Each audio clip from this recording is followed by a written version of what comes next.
Yes, it is possible. I reached 1800 on the Havoc Demon Hunter. The set looks kinda nice. Dude, I'm not even that geared. I still have greens on me, but I do have the 4 set. So yeah, let me help you out to get 1800 on your Demon Hunter. Starting with the talents. I am very happy that I did not have to play the momentum build. I hate those builds. Oh yeah, and I love playing Critical Chaos instead of Furious Throws. This build, which will be linked in the description of course, focuses on maximizing Chaos Strike, Blade Dance, and I-Beam damage. I mean, is there anything else to press? And we play Shattered Destiny to maximize that Metamorphosis duration. As you can see, I'm going with Blind Fury for longer I-Beam damage and duration. And on the right side, going with Trail of Ruin, Growing Inferno, and Burning Wound for that extra dot damage, meaning Immolation Aura damage increase, Trail of Ruin applies a dot after you cast Blade Dance, and Burning Wound adds a dot when you cast Throwglaive. What is a bit different now is that I picked Relentless Onslaught instead of Soul Scar, the Throwglaive dot, additional dot let's say, because I have a 10% chance to trigger a second Chaos Strike, and that helps me with my 4 set, which gives my Chaos Strike a 25% chance to reset the cooldown of Blade Dance and reduce the Fury cost by 30%. I also pick Collective Anguish, which I think it's a superior talent to Sigil of Spite. This was Elysian Decree in the past if you know. So yeah, this adds I-Beam damage and a little bit of healing. For the hero talents, even with the Eldraki Reaver buffs, the Feldscarred hero talents are still superior in my opinion. Through Demonic Intensity, you get empowered I-Beam, Immolation Aura, and Sigil of Flame, and also those cooldowns are reset by the Violent Transformation talent. Demon Surge also generates more fury with your Demon Blades, which is always helpful for spamming those Chaos Strikes, which actually refunds some of the fury. It has a 24% chance to do that. And you can increase that chance of refunding fury with the Critical Chaos talent. With the Enduring Torment, we also have Chaos Strike and Blade Dance damage increased outside of Metamorphosis, so we are not that dependent on it, which is great for our sustained damage. And Sigil of Flame also gives us 21% mastery and granting 5 free every 2 seconds. Burst Mastery are our top stats here. And for the CC part, Chaos Nova also slows enemies and their attacks after its stun fades. Overall, you're gonna deal a lot more damage with Feldscarred, even though the Eldraki Reaver has been buffed. And with Eldraki Reaver, you're basically forced to use Sigil of Spite to generate more souls. And I think sacrificing Collective Anguish is kind of bad for our defensives. For the PvP talents, the defaults I'm going with are Blood Moon, Detainment, and Glimpse. With Detainment and Glimpse, I usually don't change them at all. I use Blood Moon to help my self-heal. It has a chance to grant you a greater soul, which is that green soul you generate from the target that gives you extra damage. For some of you who remember the Necrolord's Covenant. And you also spam Consume Magic to dispel your target, so you're gonna get Fury back and some health through your Demon Souls. It's overall great for survivability. I swap Blood Moon with Rain from Above if there is a double melee. Not Red Paladin, that is not a melee class. So I can escape in the air and deal some pretty okay damage, I would say. And I would pick Reverse Magic for those comms that have a lot of roots and fears. Sometimes even then I pick Blood Moon, it depends on the situation. Now for the damage rotation, I usually start with Immolation Aura, Throwglaive to apply the dots, Fellblade, I-Beam, Essence Break, Blade Dance, Chaos Strike, spam. I add a Sigil of Flame in there. See, I have a cooldown reset on the Blade Dance now, so I just put it again. You spam Chaos Strikes to just basically get rid of your Fury. As you can see, it's quite a lot of Chaos Strikes, then that means quite a lot of damage. Immolation Aura and Throwglaive should be used periodically, off CD, just to, you know, reapply the dots. So after you complete the whole rotation, let me do it again. Immolation Aura, Throwglaive, Fellblade, Full Fury, I-Beam, Blade Dance, Chaos Strike, oh, Blade Dance again. After that, you can go Vengeful Retreat, the Hunt, Vengeful Retreat so you don't get CC'd while you're casting the Hunt, and you just continue spamming your Chaos Strikes, reapply Throwglaive, Fellblade if you want to gap close. And then maybe you want to pop meta. You pop Demon Surge, you reapply, the Sigil of Flame grants you mastery.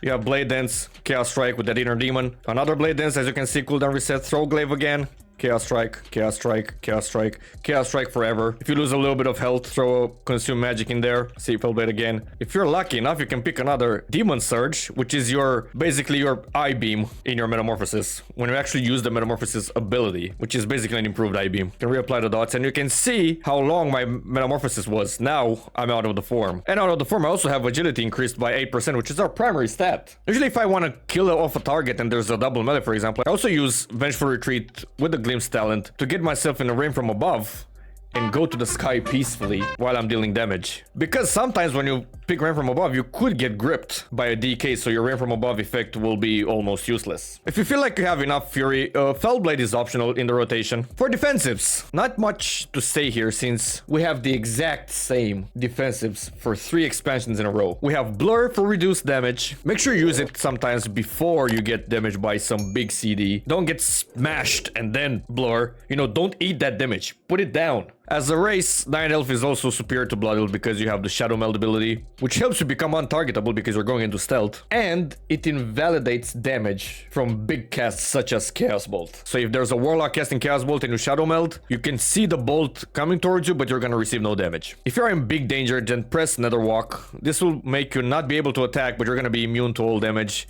and you can actually use your sigils in your Nether Walk. You can basically use your fear so you can get off the targets or maybe CC the healer. And remember, Nether Walk is on the global cooldown. So for example, if an elemental shaman casts 40 million lava bursts and you didn't pre-Nether Walk and you just wait that GCD, you're probably gonna die and your teammates will scream at you, why the heck didn't you use Nether Walk? So yeah, try not to get killed.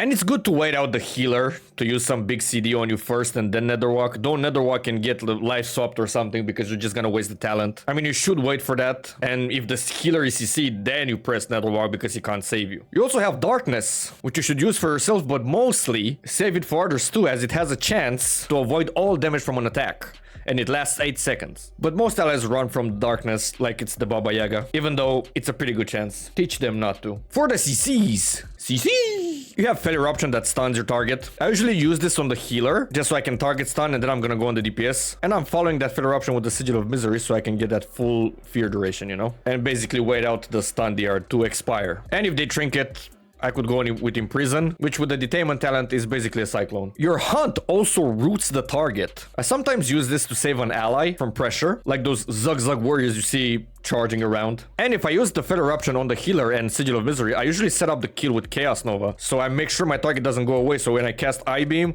I get the Essence break off, I get the Blade Dance, and I get the Chaos Strike with the Inner Demon dropping on the target, because sometimes targets can run away from all that, so your Blade Dance won't hit them even though you applied Essence Break, and maybe not even the Inner Demon will hit, so you're not maximizing your damage potential. I also use the Chaos Nova in defensive situations when I need to stun multiple targets. But yeah, even though it's an AoE stun, you can use it for both. You can go the opposite way. You can stun multiple targets with Chaos Nova and then stun your kill target with Full Eruption, but make sure you pressure them and in the best scenario kill them. Or you can also go Chaos Nova, fear all the other targets and just go Full Eruption, I-Beam and everything on the main target that you want to kill. And last but not least, you have Throw Glaive, which is part of your rotation to apply dots, but this little glaive also slows the enemies. So make sure you use those slows to gap close and to save your teammates sometimes. For the gear and stats. Now, stat order has not changed at all. We still have agility, mastery, versatility, haste, crit. And for the minor stats, which helps you decide which enchant you should put on your items, we have leech, speed, and avoidance. The foresight is crucial for that Blade Dance CD reduction chance from your Chaos Strike, because Blade Dance reduces the healing your target receives as well through the talent Mortal Dance. And obviously you also apply a dot with the Trail of Ruin, and its damage is increased by Essence Break.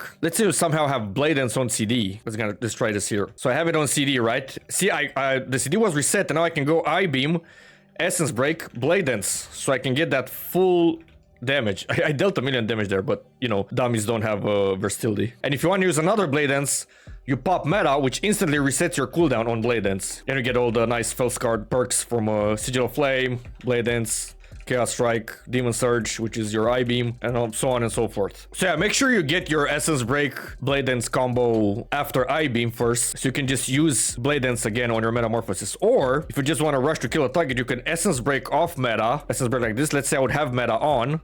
You pop Meta, you have the cooldown reduction on the Blade Dance, and you just cast it right then after you pop Meta. We always pick items with versatility and mastery on them, except the Foresight, which we can't control the stats. And unfortunately, from what I've seen, most of the items should be crafted. You have to craft a lot of the Algari gear. For more infos on what Algari gear is best on your Demon Hunter, you can also find that on morlock.io, so you can get the right item names, you know? So for the trinkets, you're gonna go with the one that gives you primary stat on a chance, not the usable one, the one with the equip effect. Architect, and obviously Medallion. Now for the enchants, on the back, which I don't have because it's a green item, I refuse to enchant green items. We're gonna go with Leech. For the chest, we'd go with Crystalline Radiance, or Crystalline Radiance. On the wrist, we'll go with Leech as well, trying to get that self-heal up, you know? That has been stolen from us since Legion. The legs will have Stormbound Armory Kit, which gives you agility and stamina. Feet are gonna have Defender's March. For the rings, you're gonna go with Cursed Mastery, both of the rings. And for the weapons, we have an interesting enchant called Authority of the Depths, which basically applies a dot to your target. Now, I can show you. See this, Suffocating Darkness. The shadows gather, inflicting 58k shadow damage. More dots, more damage, you know? For gems, the only gem we need to apply is Versatile Onyx, which gives you Mastery and Versatility.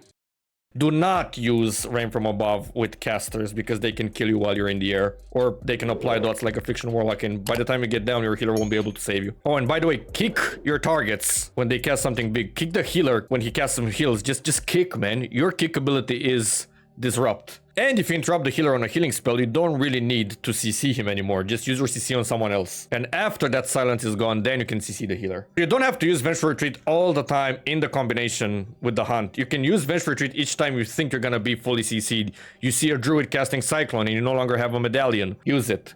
You see the warlock trying to fear you. Use it, because then he'll probably try to cast something else and then you're gonna kick that spell. Alright, so I hope I covered everything in this guide. If I didn't, let me know in the comments what you want to know. I hope this guide was helpful, and if it was, consider giving it a like. And subscribe for more, apparently, Havoc Demon Hunter guides, because this spec is kinda okay, to be honest. I will see you guys next time. Peace.